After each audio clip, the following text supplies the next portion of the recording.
오늘 우리에게 주신 말씀은 요한일서 3장 4절부터 6절 말씀입니다. 제가 가지고 있는 신약성경 389페이지 요한일서 3장 4절부터 6절 말씀입니다. 다 찾으셨으면 제가 봉독해 드리겠습니다. 죄를 짓는 자마다 불법을 행하나니 죄는 불법이라. 그가 우리 죄를 없애려고 나타나신 것을 너희가 아나니 그에게는 죄가 없느니라.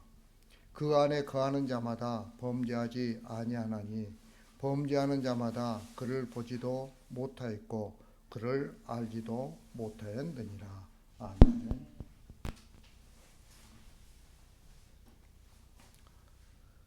우리가 살면서 여러 모양으로 사실 우리는 죄를 짓고 있죠. 문제는 그런 나의 행동이 죄라는 것을 잘 인식하지 못한다는 거죠. 그 이유는 죄에 대해 바르게 알지 못하고 있기 때문에 그래요. 그러면 우리는 과연 죄가 무엇이라고 생각하고 있을까요? 성도들 대부분은 온전한 11조를 하지 않거나 또는 기도하지 않거나 성경 보지 않는 것과 같은 경건 생활을 게을리하는 것을 죄라고 생각을 하죠. 그렇게 되면 경건 생활을 열심히 하는 사람들은 결코 죄 없는 자가 될 거예요.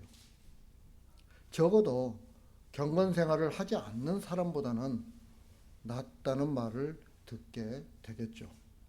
하지만 죄는 행함의 문제도 아니고 양심의 문제도 아니고 도덕의 문제도 아니에요. 죄는 교만한 마음을 가지고 사는 것이 죄예요. 여러분, 교만한 마음이란 내 삶의 주인이 내가 되고 내 힘과 내 능력으로 사는 것을 교만한 마음이라고 하는 거예요. 그게 교만이에요. 다시 말하면 눈에 보이는 것만 바라보며 사는 것. 이게 바로 교만인 거죠. 여러분, 출애굽기 32장에 보면 이스라엘 백성들이 금송아지 우상을 만들고 자신들을 애굽 땅에서 인도해낸 자신들의 신이라고 말하고 있죠. 그리고 금송아지 앞에 제단을 쌓고 번제를 드리며 화목제를 드리고 앉아서 먹고 마시며 일어나서 뛰놀았던 거예요. 하나님께서는 모세에게 그런 이스라엘 백성들에 대해서 내가 애굽 땅에서 인도해낸 내 백성이 부패하였도다라고 이렇게 말씀하시죠. 그러면 이스라엘 백성들이 그렇게 부패한 이유가 무엇일까요? 여러분, 출애굽기 24장에 보면 하나님과 이스라엘 백성 사이에 선민 언약 체결의식을 하는 장면이 나와요. 시내산에 올라가서 70인 장로들과 함께. 그리고 난 후에 하나님께서 모세에게 시내산으로 다시 올라오라고 말씀하세요. 그리고 그렇게 말씀하신 이유가 모세로 하여금 백성들을 가르쳐야 된다는 거죠. 그런데 가르치려면 뭘 가지고 가르쳐야 돼요? 바로 율법과 계명을 가르쳐야 되는데 그 율법과 계명, 너가 백성들에게 가르쳐야 될 그 율법과 계명을 하나님께서 친히 돌판에 써서 주시겠다는 거예요. 그러니까 그걸 받으러 시내산으로 올라오라고 말씀을 하는 거예요.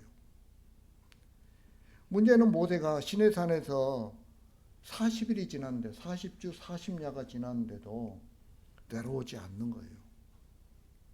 이스라엘 백성들이 생각하기에 시내산에 올라가서 하나님의 돌판을 받으면 바로 내려올 것 같았는데 40일이 지나도 안 내려오는 거죠. 이게 문제였던 거예요. 이게 왜 문제였을까요? 여러분, 이스라엘 백성들은 눈에 보이는 금송아지를 만들어 섬기게 된 거예요. 다시 말하면 눈에 보이지 않는 모세를 대신할 다른 형상을 만들었던 거죠. 여러분, 죄는 이런 부패한 심령의 지배를 받는 거예요. 그렇게 되면 결국 눈에 보이는 우상을 따르는 죄를 지을 수밖에 없는 거죠. 여러분, 이게 교만이에요. 이게 죄예요. 예. 우리는 이게 죄인 줄도 모르고 우리는 눈에 보이는 것을 따라서 생활하고 있는 거예요. 예. 그러면서 하나님 앞에서는 굉장히 겸손하다고, 죄가 없다고 생각하지. 왜? 11조도 잘 드리고 성경도 잘 묵상하고 이런데 내가 무슨 죄가 있겠냐고 생각을 하는 거죠. 예. 그러면 오늘 말씀이 우리에게 주는 교훈이 무엇인지 우리가 한번 알아보도록 하겠습니다. 예, 4절 말씀입니다. 4절 말씀 다 같이 시작. 죄를 짓는 자마다 불법을 행하나니 죄는 불법이라. 아멘. 자, 여기서 말하는 죄라는 헬라어는 관역에서 빗나간 상태를 뜻해요. 즉 사람이 하나님께서 정해 놓으신 의로운 길에서 벗어나서 가지 말아야 할 길을 자기 마음대로 가는 것을 말하죠. 더 쉽게 이야기하면 하나님에 대해 적대하거나 반역하는 것을 뜻하는 거예요. 지금 그게 죄예요. 그리고 사도 마태는 불법이라는 헬라어 단어를 거짓 선지자와 하나님 나라에 반대하는 사람들과 관련해서 사용을 했어요. 그리고 마지막 날이나 최후의 심판과 관련된 문맥에서 이 불법이라는 단어를, 헬라어 단어를 사용을 했어요. 또 사도 바울은 세상에서 활동하는 죄악된 세력을 가리키는데 이 단어를 사용을 했고요. 그리고 이런 악한 세력에게 복종해서는 안 된다고 했던 거죠. 그래서 여러분, 죄를 짓는다는 것은, 여기 지금 요한 사도가 말하는 죄를 짓는다는 것은 자신을 사탄과 적그리스도의 편에 속하게 한다는 뜻이 되는 거예요. 네. 이런 견해를 볼 때 사도 요한은 이단의 전형적인 죄는 비난받아야 할 뿐만 아니라 이런 행위를 하는 자는 사탄에 속한 자라는 것을 말하고 있죠. 따라서 그들은 하나님의 아들이신 예수 그리스도와 하나님을 반대하는 편에 서서 사탄의 지배를 받고 있다는 의미에서 사도 요한은 죄는 불법이다라고 이렇게 말씀하고 있어요. 여러분, 초대교회 당시에 교회에 가장 큰 위협이 됐던 이단의 세력들이 있어요. 그게 누군지 아세요? 영지주의자들이에요. 영지주의자들. 예. 그들은 예수님을 믿고 나면 전혀 죄를 짓지 않는다는 주장을 하죠. 다시 말하면 영과 육의 이원론을 갖다 주장을 하고 있는 거예요. 영혼은 죄를 범하지 않지만 육신은 죄를 범한다는 거죠. 육신은 하찮은 존재이고 영혼의 감옥이라는 거예요. 그래서 육신이 아무리 죄를 지어도 영혼에는 영향을 미칠 수 없다고 여기는 거예요. 예. 여러분, 얼마나 편리한 이론입니까? 내가 육신적으로 아무리 죄를 지어도 내 영혼하고는 관계가 없다는 거죠. 예. 다만 그렇게 되기 위해서는 자신들처럼 특별한 영적 지식이 있어야 된다고 주장을 하는 거예요. 예. 여러분, 이런 사람들을 영지주의자라고 이야기해요. 예. 그러나 이들과 다르게 금욕주의자들도 있죠. 철저한 금욕과 고행을 하는 사람들이에요. 그렇게 하는 이유가 무엇일까요? 하나님께로부터 난 자마다 죄를 짓지 아니한다고 하기 때문에 그런 거죠. 그래서 고행을 하는 거예요. 그런데 여러분, 고행을 한다고 해가지고 죄를 안 짓습니까? 아니에요. 그렇지 않습니다. 예. 여러분, 우리 주변에 보면 구원파도 교회도 있죠. 예. 기쁨 소식 교회라든지 또 그 예수교 장로회, 예수교 침례라든지 하는 이 고음파들이 있어요. 근데 거기에 있는 박옥수 씨가 이런 주장을 합니다. 한 번 제사함과 거듭남을 받았다면 다시는 제사함을 받을 필요가 없다. 예수님께서 단번에 완전히 용서해 주셨는데 또다시 죄를 거론한다는 것은 예수님의 공로를 모독하는 것이라는 거죠. 그러기에 속죄를 위한 기도나 속죄에 대한 찬송도 부르지 못하게 하는 거죠. 이들이 그렇게 주장하는 것은 하나님께로 난 자는 범죄할 수 없다는 이런 말씀들을 근거로 제시하고 있어요. 예수님의 십자가 공로를 자기 구원을 위한 도구로 삼아버리는 거죠. 그래서 한 번 사함 받고 거듭났으면 거듭난 멋진 자로 재정립하여 살라고 하는 거죠. 그런데 사도 요한은 4절에서 죄를 범하는 자들은 결국 하나님께 반역하는 자들이라는 점을 강조하고 있죠. 여기서 죄를 범한다는 것은 영지주의자들과 같은 이단들의 거짓 주장, 즉 자신들의 무죄함과 더 이상 죄를 짓지 않는다는 주장을 반박하고 있는 거예요. 그러면서 그들이야말로 죄를 지음으로써 하나님께 반역하는 마귀의 자녀들임을 보여주고 있는 거죠. 그래서 죄는 불법이다 라고 이렇게 말씀을 하는 거예요. 여러분, 우리는 예수 그리스도를 믿음으로써 어떤 죄가 우리에게 사해진 거예요? 원죄가 사해진 거예요. 원죄, 또 그때까지 지었던 자범죄가. 그러나 우리는 우리 마음은 부패한 심령을 가지고 있어요. 예, 만물보다 더 거짓된 것이 사람의 마음이잖아요. 그래서 우리는 계속 죄를 지을 수밖에 없어요. 죄를 지을 때마다 어떻게 해요? 회개함으로 나아가야죠. 예. 그런데 그와 같은 잘못된 주장들을, 다른 주장들을 하는 사람들은 어떻게 해요? 그것은 사탄의 자녀들인 거예요. 하나님과 반대편에 서 있는 거죠. 자, 그러면서 5절 말씀 한번 이렇게 읽어보겠습니다. 5절 말씀 다 같이 시작. 그가 우리 길을 없애려고 나타나신 것을 너희가 알았니? 그에게는 죄가 없느니라. 예, 여기에 보면 예수님이 우리 죄를 없애려고 나타나셨다라고 이렇게 말씀하고 있죠.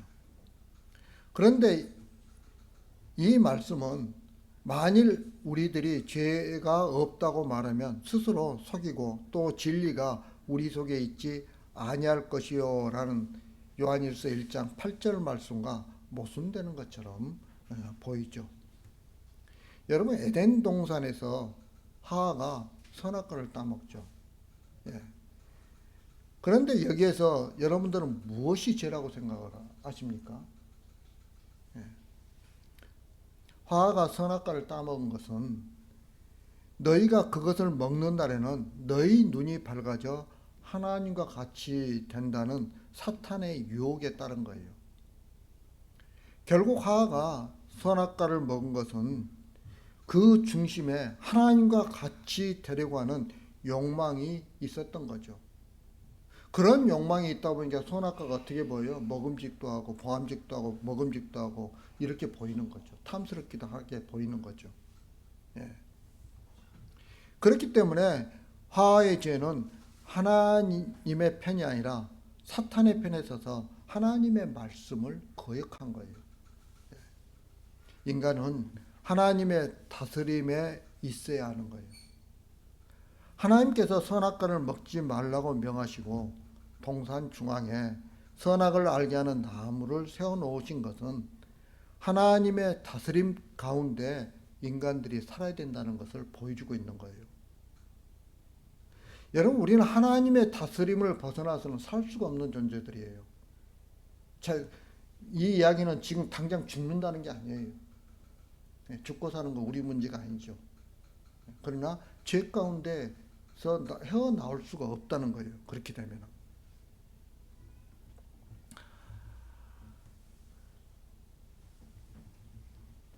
선악과를 먹는 행위가, 하하가 선악과를 먹는 행위가 죄라고 말하기보다는 그 행위가 있게 한 동기, 즉 하나님과 같이 되려고 한 욕망이 죄가 되는 거죠. 그리고 이것이 지금까지 인간의 죄의 중심으로 이어져 내려오고 있어요. 이처럼 인간의 모든 문제의 중심에는 욕망이 있어요. 욕심이 있다는 거예요. 때문에 지금보다 더 나아지고 싶어하는 욕망에서 헤어나지 못하고 있는 것이 바로 우리들이에요. 그러니까 그 욕망이 우리 안에 없다고 한다면 죄가 없다고 이야기하겠는데, 욕망이 없는 사람이 없잖아요. 욕심이 없는 사람이 없잖아요. 사촌이 눈만 써도 배가 아픈 게 우리들인데, 그러니까 우리는 죄 가운데 있는 거, 존재할 수밖에 없는 존재들이에요. 여러분, 요한복음 8장 44절에서 예수님께서 바리새인들을 향해 너희는 너희 아비 마귀에게 났다라고 이렇게 말씀하세요. 아버지가 마귀이기 때문에 마귀의 욕심대로 행한다는 거죠. 마귀의 욕심이 무엇일까요? 그것도 하나님과 같이 되려고 하는 거예요. 그래서 하나님을 대적하는 거예요. 그런 마귀는 진리가 그 속에 없기 때문에 진리 가운데 서지 못하는 거예요.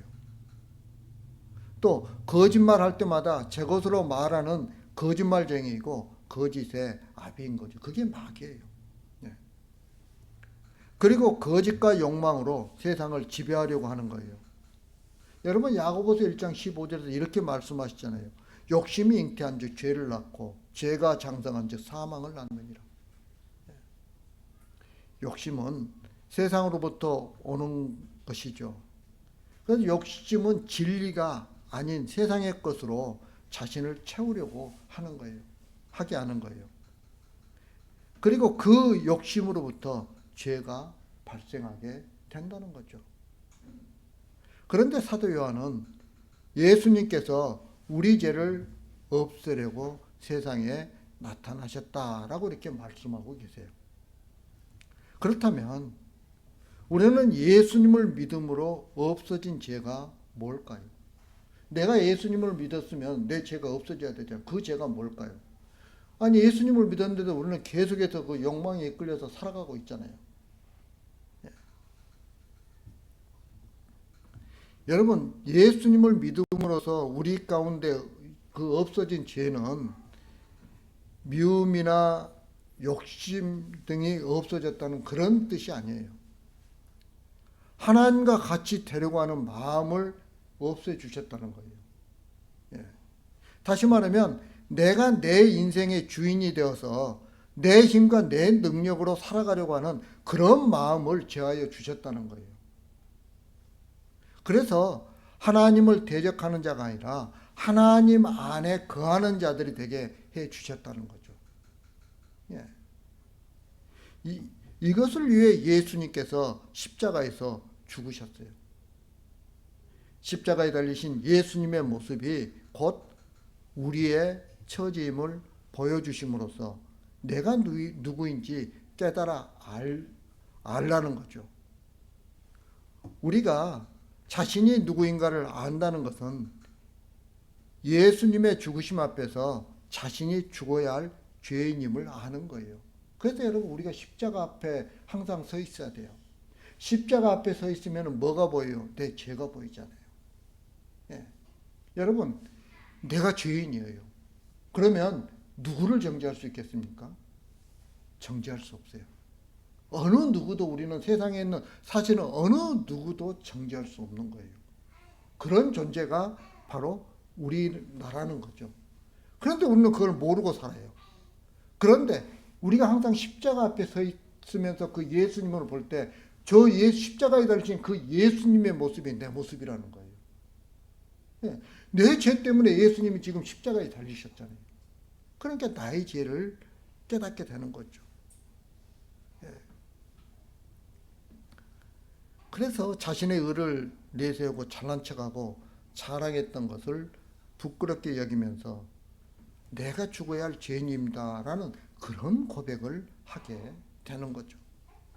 이런 모습이 자기를 부인하고 자기 십자가를 지고 예수님을 따르는 제자들의 모습이라는 것을 우리는 깨달아야 알아야 하는 거예요.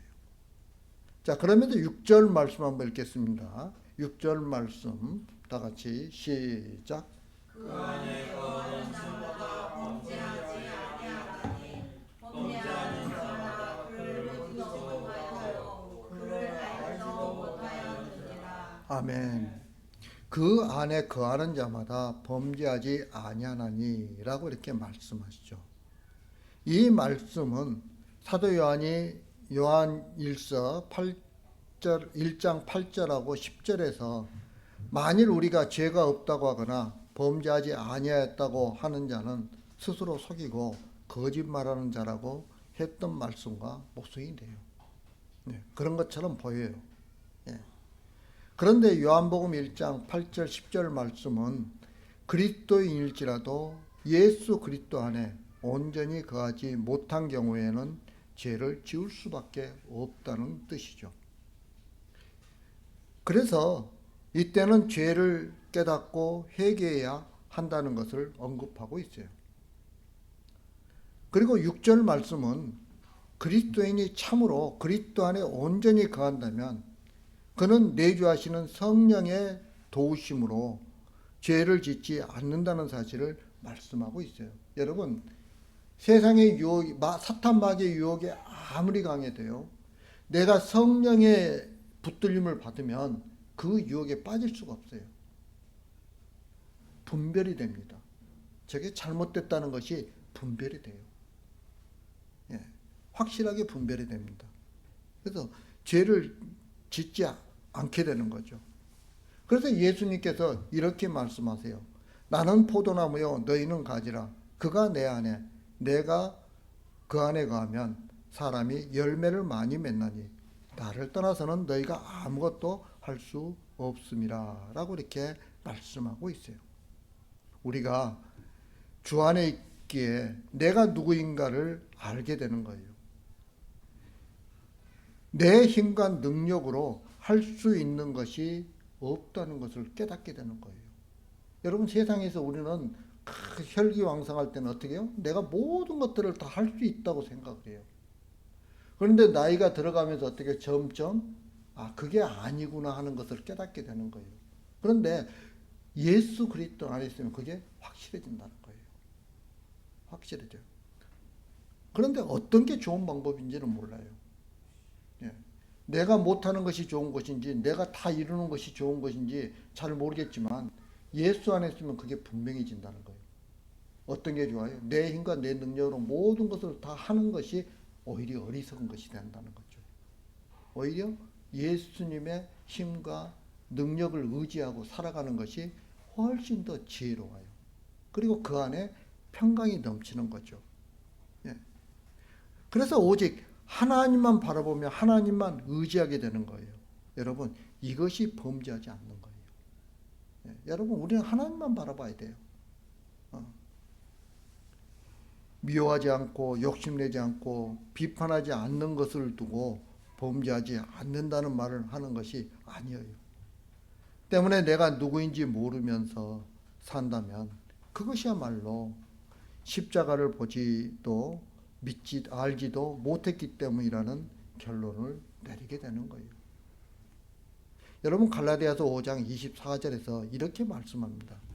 그리스도 예수의 사람들은 육체와 함께 그 정욕과 탐심을 십자가에 못 박았느니라 라고 이렇게 말씀해요.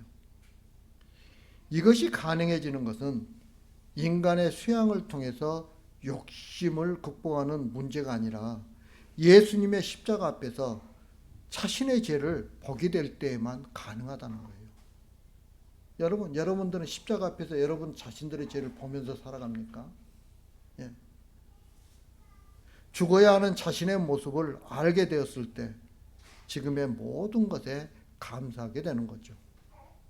이것이 정욕과 탐심을 십자가에 못 박은 거예요. 하지만 오늘 십자가 앞에서 나의 죄를 발견했다고 해서 내일 또 자동적으로 자기 죄를 아는 자로 살아가는 것이라고 생각해서는 안 되는 거죠. 왜냐하면 우리는 연약한 존재이고 마귀의 세력에서 벗어나지 못한 존재이기 때문에 그래요. 그래서 어떻게 합니까? 그렇게 한 번 내가 그 십자가 앞에서 죄를 발견했다고 해가지고 딱 끝나는 게 아니라는 거예요. 그래서 베드로 사도는 이렇게 이야기합니다. 근신하라, 깨어라. 너희 대적 마귀가 우는 사자같이 두루 다니며 삼킬 자를 찾는다라고 이렇게 권면하고 있어요. 한 번으로 끝난 게 아니라는 거예요. 계속해서 그렇게 해야 된다는 거예요. 그리고 사도 바울은 고린도전서 15장에서 나는 날마다 죽노라라고 이렇게 말씀하고 있어요. 여러분 사도 바울이 고린도전서를 쓸 때가 언제일까요? 3차 전도여행이에요. 3차 전도여행. 그리고 조금 있다 4차 전도여행을 가고 마지막에 사도 바울이 그 로마로 갔다가 다시 전도여행을 가면서 이제 생을 마감하게 되는 거죠. 그러니까 이 고린도전서를 쓸 때에도 사도 바울이 나이가 이제 상당히 많이 됐다는 거예요. 그럼에도 불구하고 사도 바울이 어떻게 합니까? 나는 날마다 죽는다고 이야기를 하는 거예요. 여러분 우리가 어떻게 죽습니까? 날마다 죽는다는 게 뭐예요? 십자가 앞에서 나의 죄를 계속해서 발견하며 살아간다는 거예요. 그럴 때 우리가 주 안에서 사는 거죠.